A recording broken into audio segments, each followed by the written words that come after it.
우리 살아가면서 여러 가지 결정들 내리고 때에 따라서는 아주 중요한 선택을 해야 될 때가 있죠. 그럴 때 여러분들은 어떻게 결정하고 선택하세요? 여러 가지 생각들도 하고 마음의 여러 가지 이끌림이라든지 그런 움직임들을 보고 이렇게 행동을 하게 되죠. 이런 점에 대해서 우리가 좀 더 구체적으로 하느님의 뜻을 선택하는 것과 관련지어서 어떤 식으로 선택 작업을 해 나가는지 한번 살펴봤으면 합니다.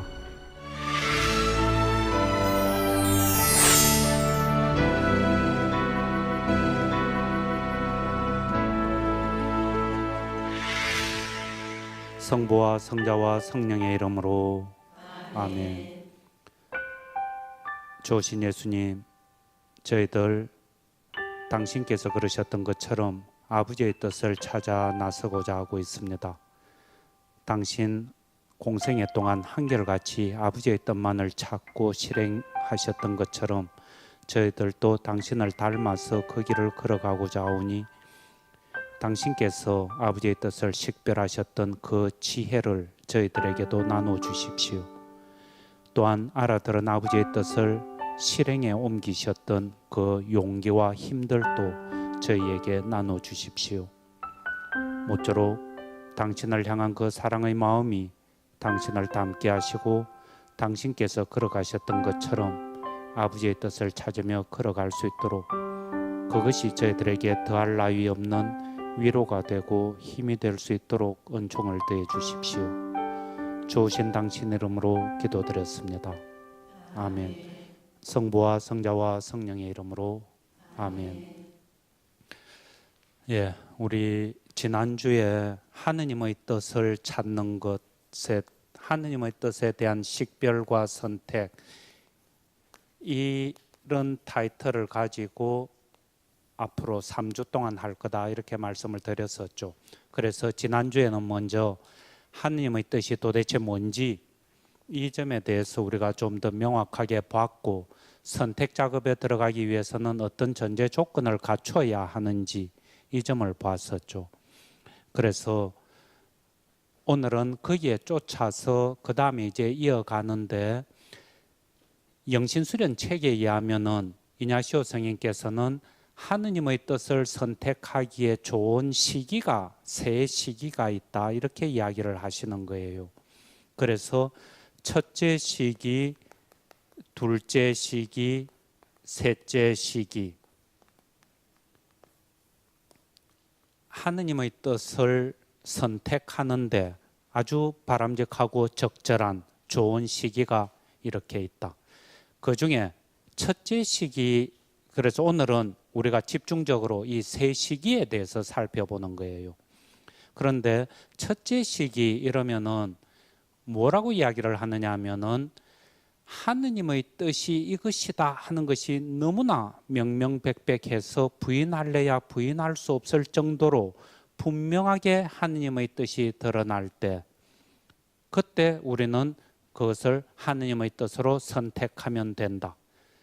하느님의 뜻을 찾아 나서려고 하는 그 좋은 영혼이 맑게 깨어 있을 때 자기 안에서 일어나는 내적 체험들을 보면서 하느님의 뜻이 너무나 분명해서 의심할래야 의심할 수 없을 정도로 확연하게 드러날 때, 그때 그것을 하느님의 뜻으로 선택하고 쫓아가면 된다, 이 이야기인 거예요.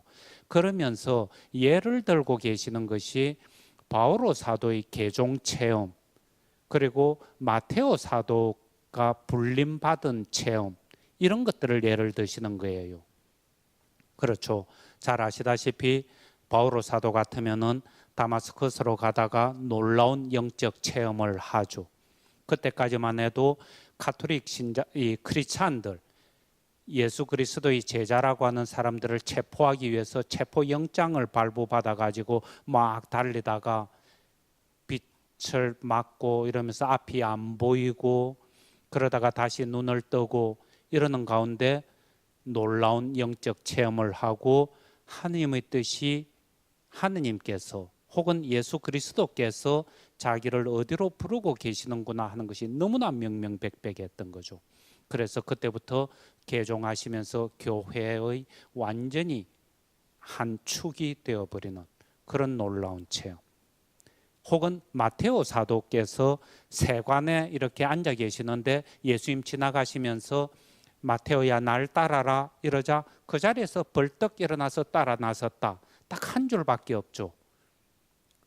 이런 체험들, 이런 것들을 보면서 하느님께서 우리를 어디로 이끌고 있는가 하는 것이 너무나 명명백백하다. 이래 얘기를 하는 거예요.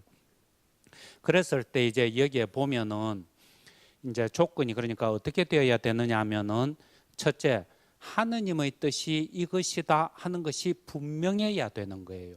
근데 이때 하느님의 뜻 하는 것은 지난주에도 우리가 이야기를 했던 것처럼 하느님 당신 자신이 무엇을 그리고 계시는가 이야기가 아니고 뭔가 지금 선택을 하고 행동을 취하려고 하는 우리에게 네가 지금 뭘 하기를 원한다 하는 이 점에 대한 하느님의 뜻, 그것을 우리가 찾는다 그랬죠. 예언자적인 미래에 내가 뭐가 될 것이다 안 될 것이다 이런 하느님의 뜻이 아니고 행동을 취해야 하는 지금 내가 무엇을 하기를 원하시는가 이 점에 대한 하느님의 뜻, 그 하느님의 뜻이 분명해야 되고, 그 다음에 두 번째로는 그 점에 대해서 내 마음이 이끌려야 되는 거예요. 아 정말 그러고 싶다 하는, 마테오야 날 따라라 이러자 그 하나님 뜻이 이거구나 하는 게 분명하게 드러났을 때 따르고자 하는 이런 의지적인 충동, 마음의 이끌림이 있어야 되는 거예요.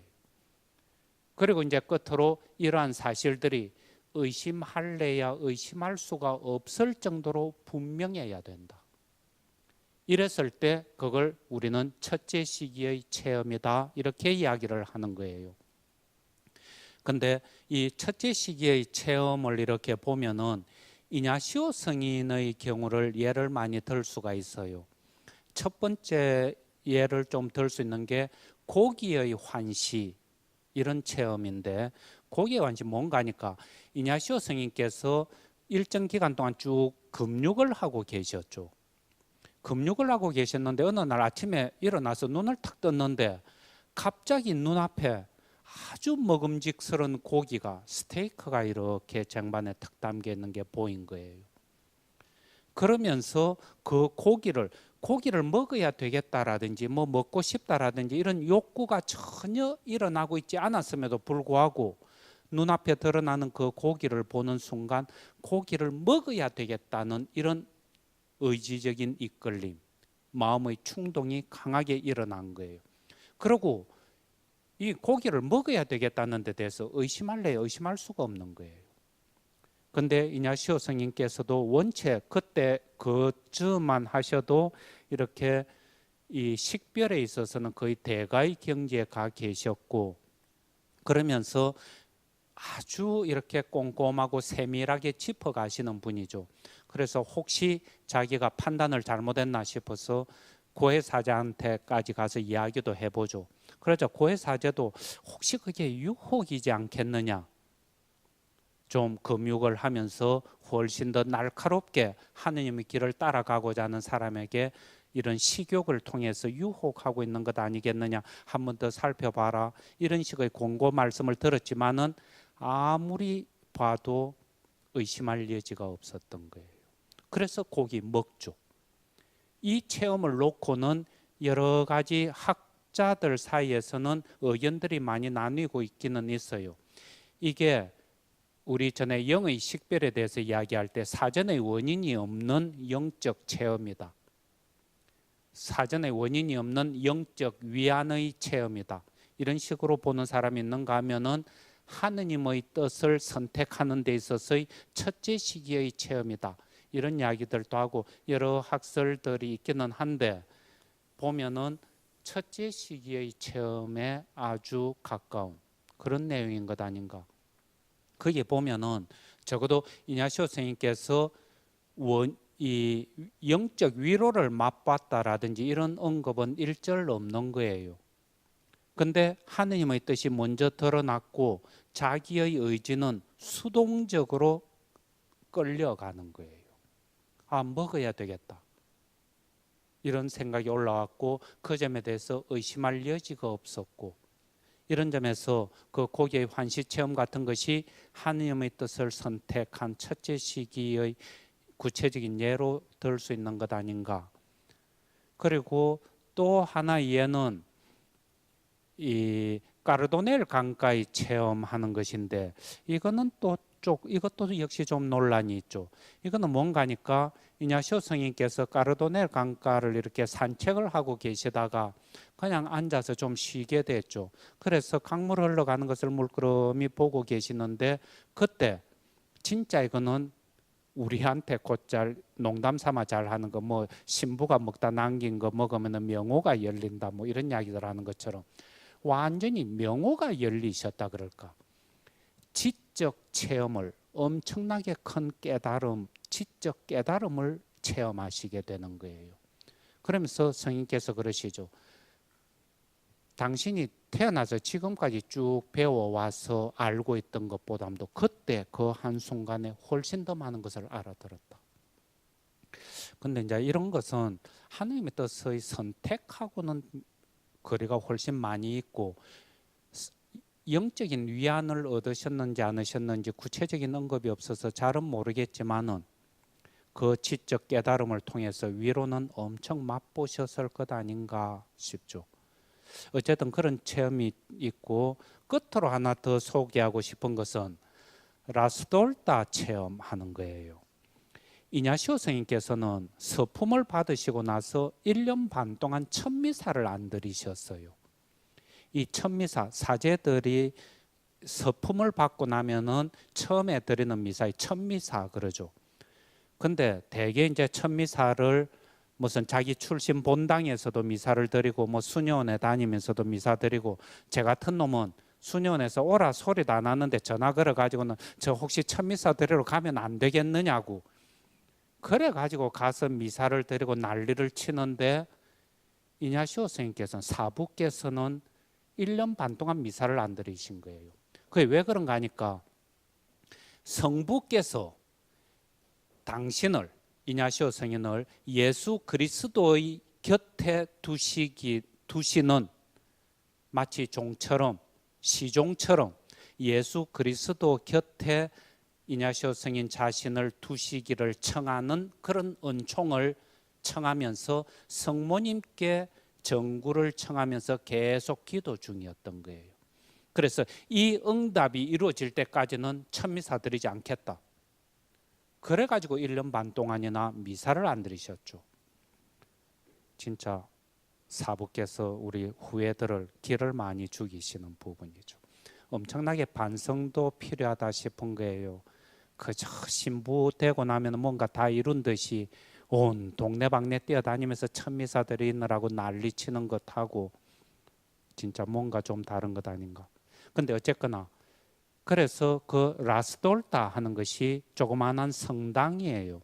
로마에서 좀 떨어져 있는 데 있는 조그마한 성당이라 그러는데, 저도 로마 안 가봐 놓으니까 그건 잘 모르죠. 어쨌거나 그 성당에서 기도하실 때 이냐시오 스님께서 체험하셨던 내용인 거예요. 그 라스돌타 성당에서 역시 미사도 안 드리고 그런 상태로 기도하고 계셨을 때 환시를 딱 보는데, 십자가를 지고 가시는 예수님의 환시를 명확하게 보시는 거예요. 그렇게 보시면서 들려왔던 이야기가 성부의 목소리가 들리는 거예요. 성부 하느님께서 성자들어, 예수님들어 그러시는 거예요. 이냐시오를 네 종으로 삼아라, 네 종으로 데리고 다녀라, 이야기를 들으시는 거예요.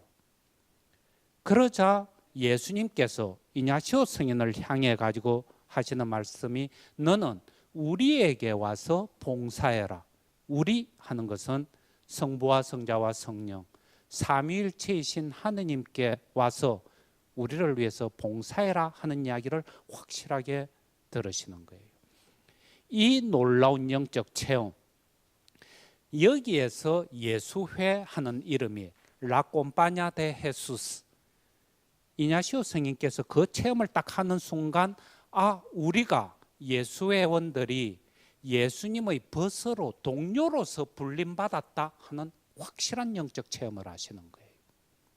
그게 예수회, 죄인이면서 예수님의 벗으로 불림받은 수도 공동체, 이 예수회가 그래서 탄생을 하는데, 여기에 보면은 놀라운 영적 체험이고, 이거 사전의 영적 식별 차원에서 이렇게 본다면은 사전의 원인이 없는 영적 위안, 아주 강도 높은 그런 위안 체험으로 볼 수도 있고, 적어도 여기에는 이렇게 보면은 하느님의 뜻을 선택하는 그 첫째 시기의 요소도 어느 정도 들어와 있는 것 아닌가.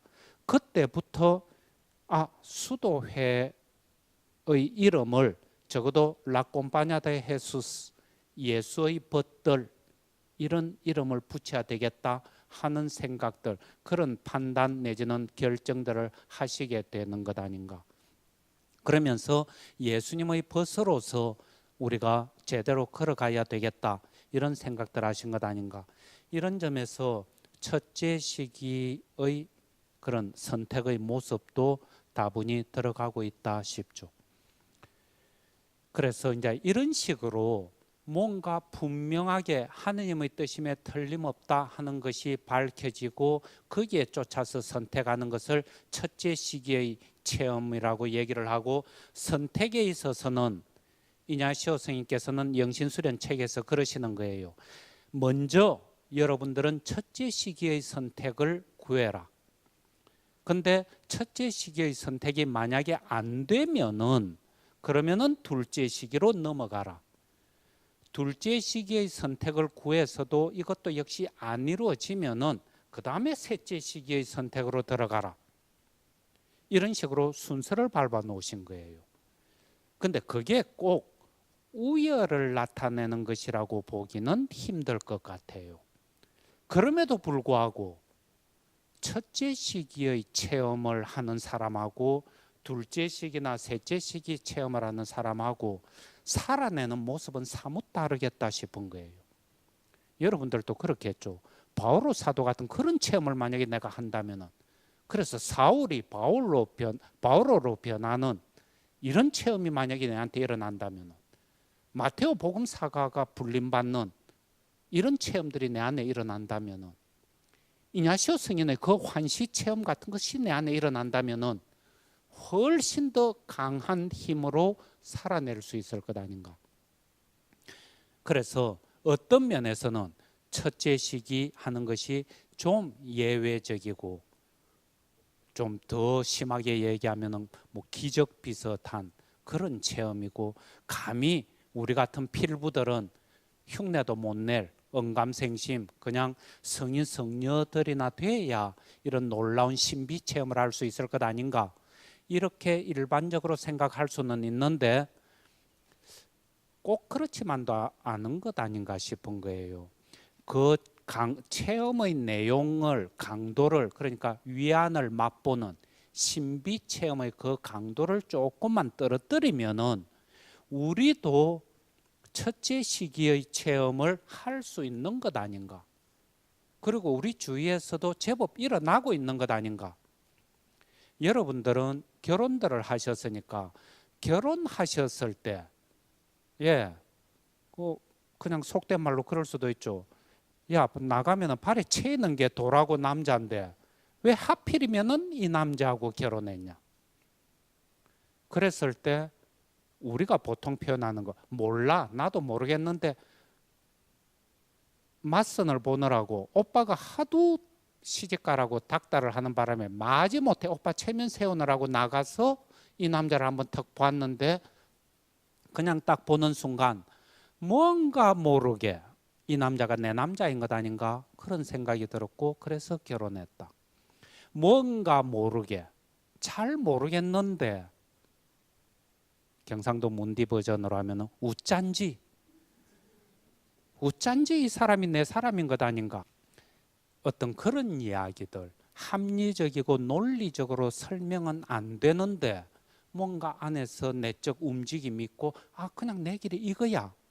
그게 무슨 아주 놀라운 신비 체험이고 뭐 탈원 체험이고 그런 것 아닐지 모르지만은 뭔가 모르지만은 내 길이 이 길인 것 아닌가 하고 탁. 근데 그 점에 대해서는 내가 어떻게 다른 생각을 못 하겠더라. 꼭 진짜 의심할래야 의심할 수 없을 정도로 명확했냐? 이래 물으면은 뭐라고 대답할 말은 없겠지만은 근데 그냥 보니까 그런 것 같더라. 이게 수도자가 되고 성직자가 되고 우리 이런 거 뭐 성소 체험을 한다 이러면서 성소 체험 나누기들도 하고 그러죠. 이런 것들도 이렇게 들어보면은 첫째 시기의 선택에 쫓아서 들어온 사람들이 제법 많이 보이는 거예요. 놀라운 체험은 아닐지 모르지만 적어도 제 경우에 제가 수도의 문을 두드린 것을 봐도 저는 이거 첫째 시기 체험이다 이렇게 보여지는 거예요. 첫째 시기의 체험하고 둘째 시기, 셋째 시기하고 뭐가 다른가 이래 보면은 나중에 또 설명을 하겠지만은 첫째 시기 우리가 무슨 결혼을 해서 살아가든 신부가 돼서 살든 수도 생활을 하든 사람 사는데 어디 어려움이 없겠어요. 다 크고 작은 어려움이 있고 위기들이 있고 그러죠. 근데 첫째 시기에 의해서 선택을 한 사람들 뭔가 모르지만은 이 사람이 내 남편인 것 아닌가 내 아내인 것 아닌가 하고 결혼을 해가 살면은 결혼하면서 지지고 볶고 온갖 난리들을 치죠. 그럼에도 불구하고 진짜 막 죽일 듯이 싸우고 그렇게 해도 갈라설 생각 안 하는 것 같아요. 맺어진 건 이거는 그냥 당연한 대전제로 깔고 그러고 치고받고 싸우는 거지. 치고받고 싸운 결과 이혼하자, 도장 찍어라 이런 식은 안 한다는 거. 수도 생활을 해도 어려움이 막 있고 이럼에도 불구하고 어려움이 좀 부딪히면은 아 이거 내 길이 아닌 것 아닌가 하고 옷 벗어버리려고 하는 것. 이거는 대개 보면은 둘째 시기, 셋째 시기에 입각해가지고 선택한 사람들이 벌리고 있는 모습이고 첫째 시기의 선택의 사람들은 함부로 그런 식으로 바꾸는 결정들을 안 하는 것 같죠. 그래서 선택을 하는 데 있어서는 바람직하고 가장 좋은 방법 중에 하나다. 근데 이제 이때 이 상상적인 비전하고는 좀 구분을 해야 돼요. 곧잘 사람들 이 상상적인 비전 하는 건 뭔 소린가 하니까 기도 중에 아까 이냐시오 성인 고기 환시처럼 나도 환시를 받는데요. 기도 중에 예수님 목소리 들었는데요. 그러면서 예수님들이 날들어 지금 아파트에 있는 거 팔고 그 돈을 가지고 몽땅 주식 투자를 하라는 이야기를 분명히 내 귀로 들었는데요. 이게 하나님의 뜻이었는데요. 이런 경우 환시, 환청 이런 것을 통해서 하느님의 뜻을 첫째 시기에 입각해서 선택할 수 있는가 하는 이 문제. 이거는 대단히 조심해야 되고 어렵다. 신자들 경우에 왕왕 그런 경우들을 보죠. 기도 중에 어떤 것을 봤습니다. 혹은 들었습니다.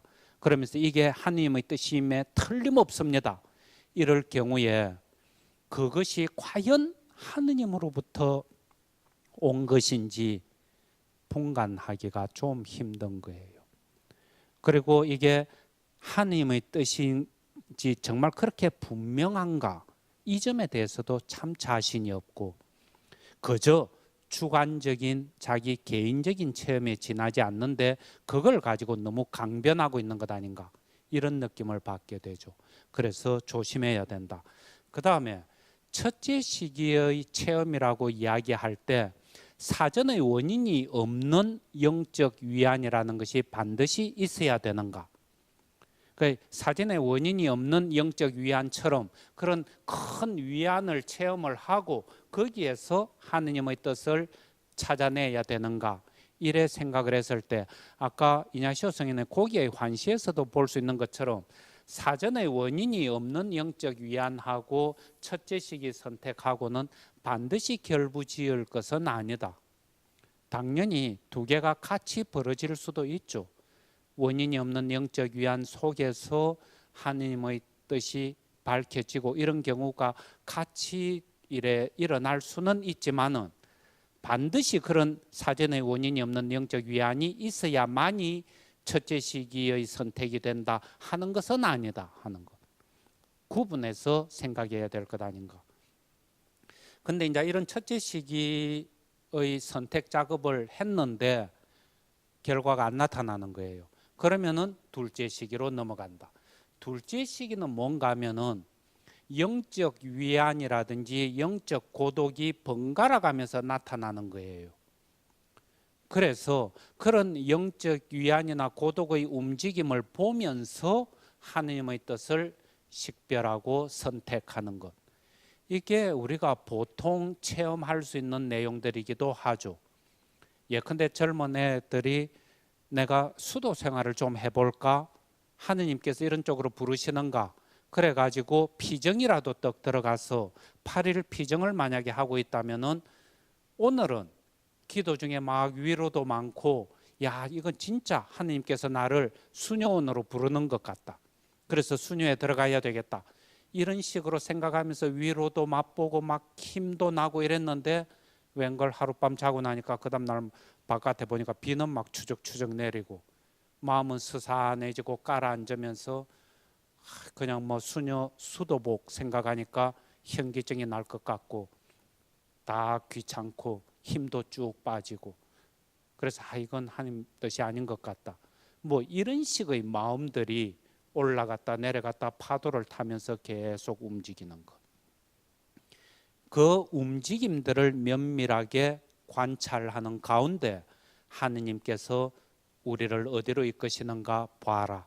그러면서 선택한다 이야기거든요. 그런데 이제 그랬을 때 이 둘째 시기에서는 이냐시오 스님께서 영신수련 지침서라는 게 있는데 그 영신수련 지침서 책에 보면은 중요한 이야기가 나오는 게 둘째 시기의 선택을 할 때는 그리스도의 복음에 대한 묵상을 계속하면서 위안 중에 하느님께서 우리를 어디로 이끄시는지를 봐야 한다. 이렇게 돼 있는 거예요. 먼저 중요한 것 하나는 그리스도에 대한 묵상, 예수 그리스도에 대한 묵상 내지는 복음 관상 기도를 계속한다. 이거는 기도를 통해서 예수님을 점점 더 닮아갈 것 아니냐 하는 거예요. 다른 기도도 아니고 예수님에 대한 복음을 계속 기도하는 거예요.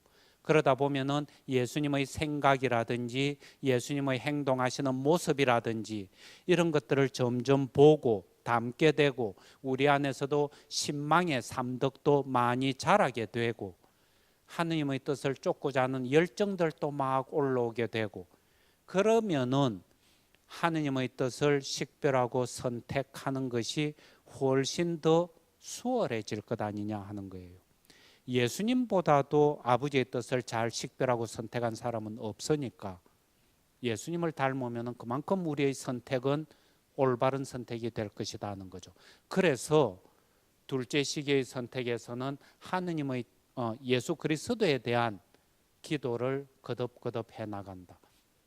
그러면서 하는 이야기가 위안 중에 있을 때 하느님께서 선신께서 어디로 이끄시는지 봐라. 그리고 고독 중에 있을 때 또 역시 어디로 이끄는지 봐라. 이야기를 하는 거예요. 이건 무슨 소린가 하니까 영적인 위안을 맛보고 있는 동안에 선신께서 혹은 성령께서 그 영혼을 이끄신다. 즉 위안을 허락하실 뿐만 아니라 거기에 쫓아서 하느님 당신의 뜻도 보여주시고 끄집어 당기신다 하는 거예요. 하느님께서 그렇게 끄집어 당기시다 보니까 그 식별을 하고 있는 사람 입장에서는 의지적인 충동, 마음의 이끌림 이런 것들이 강하게 움직이는 거예요. 즉 뭔가 하고 싶다. 이러고 싶다. 저러고 싶다. 결혼을 하고 싶다. 수도에 가고 싶다. 무슨 직장을 바꾸고 싶다. 이런 선택하고자 하는 대상에 대해서 위안 중에 있을 때 이끌림이 온다. 어디로 이끄는지 보라 하는 거예요. 그게 하느님의 뜻일 가능성이 크다 하는 거죠. 근데 또 고독 중에 있을 때도 또 어디로 이끄시는지 봐라, 이끄는지 봐라 이러시는데, 고독 중에 하느님께서 어디로 이끄시는지 봐라는 이야기가 아니고, 고독 중일 때는 또 악신이 우리를 어디로 이끄는지, 위안 중일 때는 주로 선신이 움직이고, 고독 중일 때는 주로 악신이 움직인다. 그래서 어디로 이끌고 있는지 봐라 이야기를 하시는 거예요. 이것은 대단히 중요한 문제인 거예요. 그래서 이 영신수련 책을 보면은 이런 이야기를 하거든요. 저 영의 식별에 가서 보면은 318번에 선신과 악신을 분별하는 규범 1 중에 5째 규범이에요. 거기 보면은 이러고 있거든요. 저 뒤에 보면은 위안 상태에서는 주로 선신이 우리를 지도하고 권고함과 같이, 고독한 때에는 주로 악신이 책동하는데 악신의 권고를 따라서는 결코 우리가 올바른 결정을 할 수 없다. 이래 돼 있어요. 이 말은 즉 선택을 하려고 하는 사람 안에서는 대개 그냥 양자택일 정도겠죠. 이 A를 택할까 B를 택할까, 이 길을 갈까 저 길을 갈까 이러면서 막 갈등하고 고민을 할 거예요. 그랬을 때 이러고 싶다 혹은 저러고 싶다 이런 마음의 움직임이 올라오겠죠. 이끌림이 있겠죠. 이게 아무것도 안 생기면은 선택 못할 것 아니냐 하는 거예요. 근데 그런 이끌림이 이렇게 올라올 때 선신 내지는 하느님께서 이끄시는 것을 따라가야 되는데, 도대체 이런 A를 향한 이끌림이 이렇게 올라오면은 도대체 이 이끌림이 선신으로부터 온 것인지 악신으로부터 온 것인지 성령으로부터 온 것인지 어떻게 아느냐 하는 거예요. 이걸 알아야 되지 않느냐 하는 거예요. 어떤 이끌림이 막 이러고 싶다 하는데 그게 만약에 악신으로부터 오는 거라면은 이 길을 쫓아갔다가는 오히려 망치는 경우가 생기니까. 그래서 우리는 이끌림이 있을 때, 의지적인 충동, 이런 이끌림이 있을 때 그 근원이 어디로부터 비롯되고 있는가 하는 것을 따져봐야 된다. 선신으로부터 오는가 악신으로부터 오는가. 그때 이 선신으로부터 오는 움직임을 따라가야 되고 악신으로부터 오는 움직임을 따라가서는 곤란하다. 자, 그러면은 어떤 이끌림이 일어났을 때 선신으로부터 오는 생각과 악신으로부터 오는 생각이 다르다. 그리고 선신으로부터 오는 권고 혹은 조언, 이것과 악신으로부터 오는 어떤 권고, 조언 이런 것들이 다르다. 여기에 우리는 착안을 해가지고 중요한 것은 이런 권고라든지 무슨 책동을 한다든지 이럴 때 이것을 조언이라고 표현을 하면은 조언을 하는 거예요. 선신도 야 이게 좋으니까 너 이렇게 하는 게 좋아. 악신도 너 이게 좋으니까 이렇게 하는 게 좋아. 양쪽에서 막 이런 식으로 조언, 카운셀링을 해주고 있는 거예요. 근데 이 조언의 내용을 보면은 그 안에 의지적인 충동이 먼저 한 요소로 들어있는 거예요. 이끌림 하는 거. 이렇게 해라 이렇게 해라 하면서 그런 마음이 이렇게 우리 안에 솟아오르도록 이 의지적인 충동이 하나 있고, 거기에 덧붙여서 사실적인 판단, 이 판단하는 것은 이거는 선신으로부터 오는 것이고 이것이 올바르고 좋은 것이야 하는 이런 어떤 판단들, 혹은 이거는 악신으로부터 비롯되는 것이고 좋지 않은 것이야, 내 성장에 오히려 방해가 되는 것이야 하는 그런 판단들, 이것을 같이 하고 있는 거예요. 선신이나 악신의 움직임들은.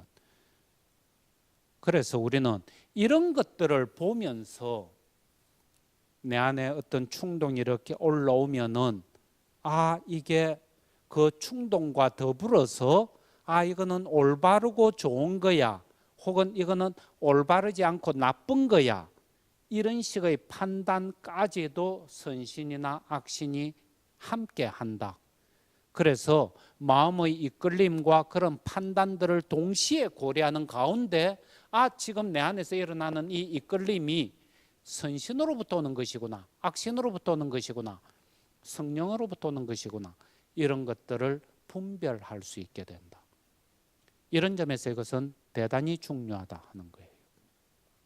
그래서 이 둘째 시기에는 이런 작업들을 통해서 우리는 식별을 해야 된다.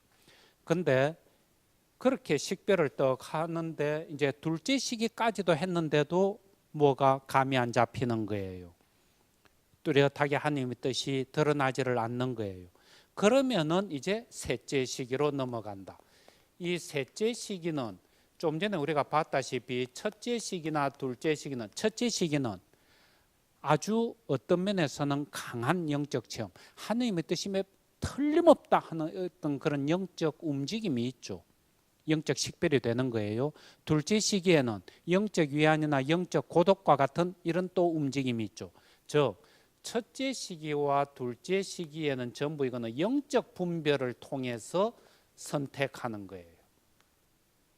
영적인 움직임들이 있는 거예요. 안에서 내면의 움직임이. 근데 셋째 시기는 이런 영적 움직임이 없는 거예요.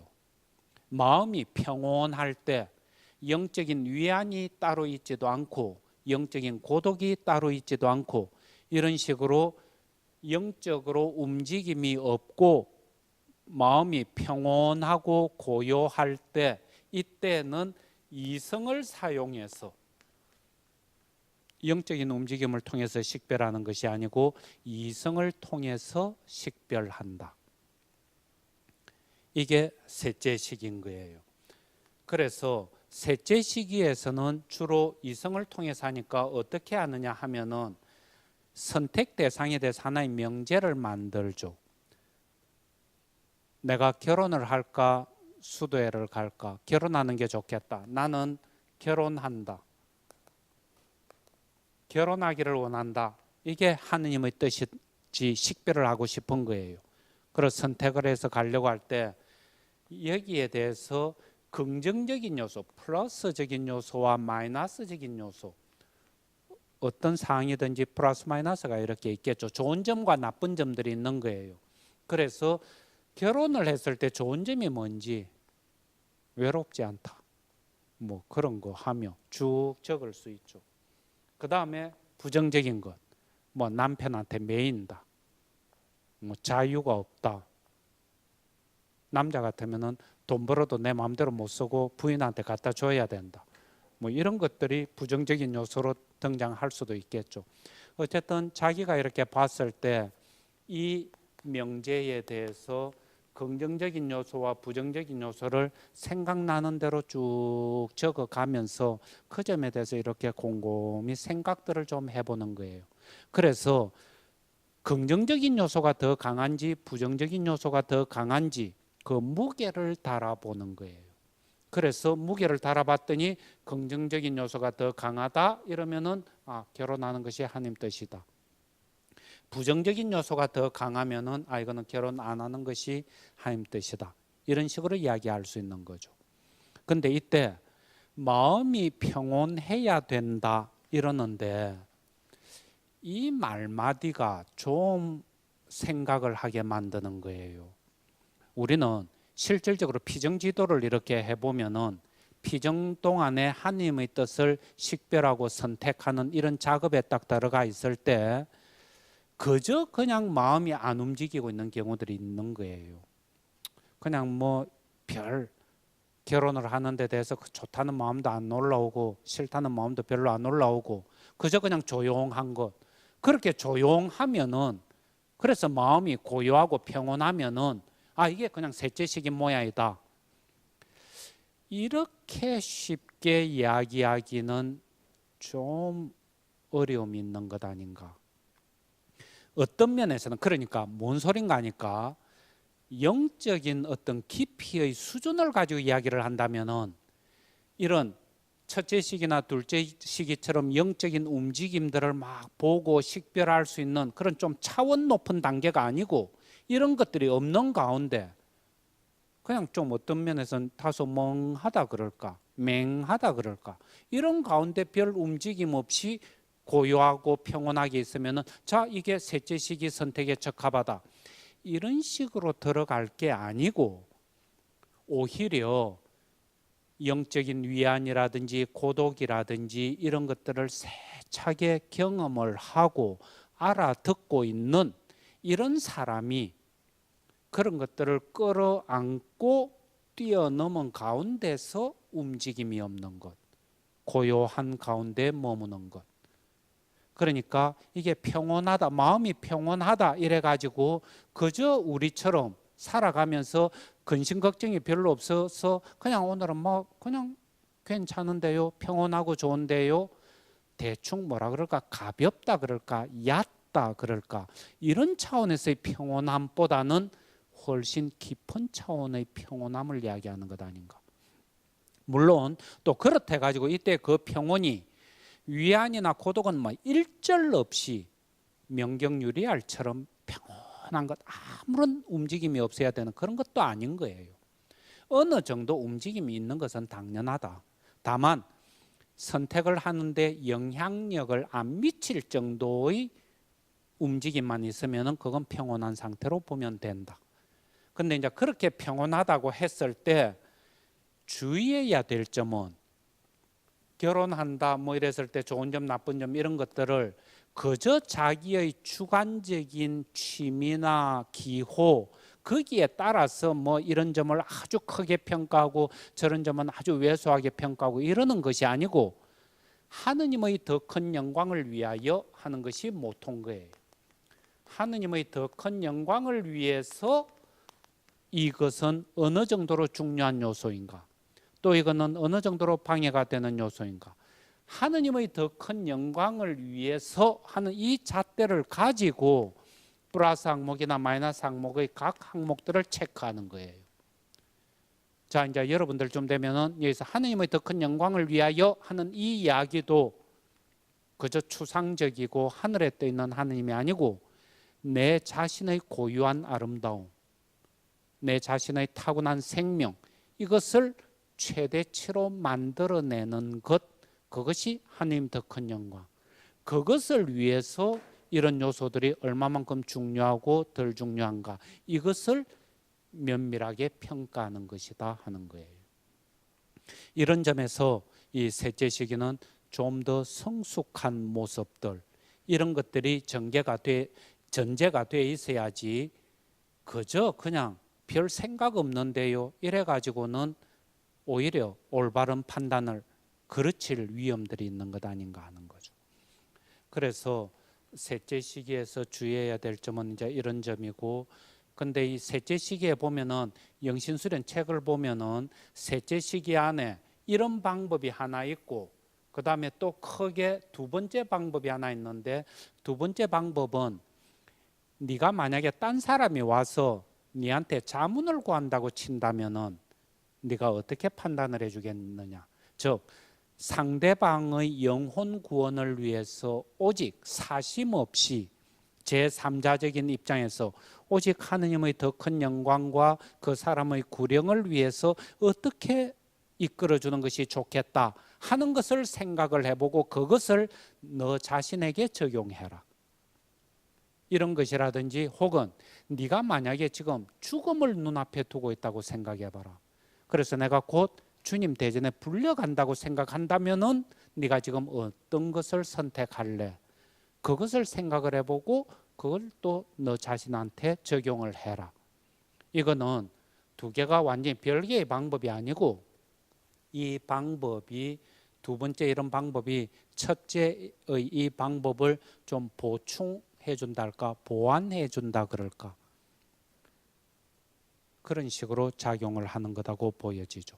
근데 우리가 이래서 첫째, 둘째, 셋째 시기를 보는데 크게 첫째 시기, 둘째 시기 때 더더욱 그렇지만은 우리는 이걸 식별을 할 때 첫째 시기만 해도 하느님의 뜻임에 틀림없다 하는 것이 분명할 때 그걸 첫째 시기의 선택으로 잡는데, 그럼에도 불구하고 우리는 식별 작업들을 해야 되는 거예요. 내가 진짜 이것을 하느님의 뜻임에 틀림없다고, 정말 명명백백하다고 판단하는 것이 틀림없는가? 올바르게 내가 판단하고 있는가? 진짜 내 안에서 그런 영적 체험이 있었는가? 하나님께서 나를 이쪽으로 이끄시구나 하는 것을 알아듣고 있는가? 이런 것들. 그 다음에 뭐 둘째 시기 같으면은 영적 위안, 아까 참 이 첫째 시기나 둘째 시기 마찬가지이긴 한데, 위안이 일어나고 있을 때 그 위안과 그 다음에 이끌림 하는 이런 움직임이 동시적으로 존재해야 되는 거예요. 위안이 끝나고 나서 그 다음에 이런 이끌림, 의지적인 충동이 일어났다든지, 아니면 위안이 오기 전에 그런 이끌림이 일어났다든지 이러면 그건 아닌 거예요. 그래서 이런 것들이 제대로 맞는지, 위안 중에 이런 이끌림이 일어나서, 즉 위안과 조언이 동시적으로 일어나고 있는지, 이런 것들도 식별을 하고 여러 가지들을 엄밀하게 식별을 해야 되고, 이 식별은 대단히 만만찮은 작업이다 하는 거예요. 예, 오늘은 여기까지 하겠습니다. 영광이 성부와 성자와 성령께, 성부와 성자와 성령의 이름으로 아멘.